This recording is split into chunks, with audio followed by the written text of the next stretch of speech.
Hello everyone, this is Jason here to talk about what is quite probably the most anticipated shooter of 2009. And of course I'm talking about Modern Warfare 2 from Activision and Infinity Ward.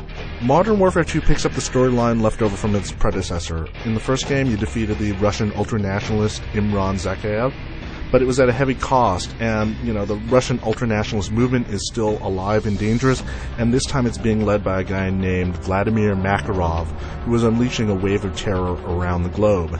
That's where you get to come in. Now if you played a Call of Duty game before, you get to switch between different characters. So far, Infinity Ward has only revealed one playable character. It's Sergeant Gary Sanderson, otherwise known as Roach, of the British SAS. Now, aside from the commercials that were shown during the NBA playoffs, the only real gameplay demo we've had comes from E3. The scene is where you see Roach and a buddy who must climb up a mountain in the middle of a blizzard to infiltrate a Russian airbase. Interestingly enough, Roach's buddy in that sequence is Soap McTavish, who was the character you played in the first Modern Warfare. So now Soap is a captain, and he's filling in that role that Captain Price played in the first game. Break's over, Roach. Let's go. Now, this Kazakhstan level is a nice example of how Modern Warfare 2 will kind of blend the series' trademark traditions with what's new. Of course, there are the cinematic moments that Infinity Ward is known for, like the audacious climb up the icy side of a mountain in the middle of a blizzard that's complete with a Hollywood-esque leap of faith. And then, of course, there are the intense set-piece battles with plenty of bad guys.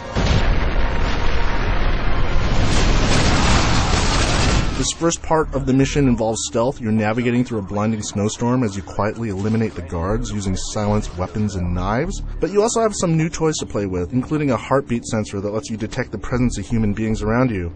Now, you can go through this entire sequence kind of stealthily like the way you're supposed to, but the developers also say that you can try to run and gun your way through it.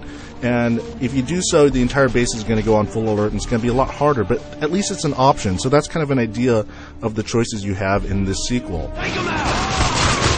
Infinity Ward has some new streaming technology that allows for bigger levels than before.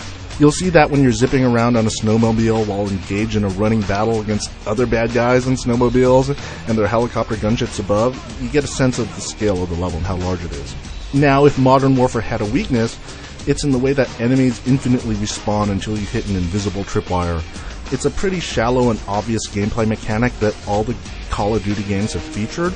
Modern Warfare 2 is going to take steps to address that, though Infinity Ward is not giving out details as yet. What is clear is Infinity Ward's desire to make certain that you're not going to mistake Modern Warfare 2 with the first game. All too often, when you see a sequel, there's usually an attempt to recycle as many assets as possible from the first game. That's really not the case here. Where the first game was all about dry desert environments, Modern Warfare 2 seems to be set everywhere but the desert. I mean, there's the aforementioned mountain level, there are the slums of Rio de Janeiro, there's some underwater scuba-based levels, and there's even some kind of medieval castle on a cliff near the sea. What is also certain is that we are in for a very long summer of wait. We can expect more details to come out in the coming months as we get closer to the game's November release. And you can expect Modern Warfare 2 to ship on the PC, the PlayStation 3, and the Xbox 360 on November 10th. For the latest up-to-date details on Modern Warfare 2, make sure to keep tuned to IGN.com.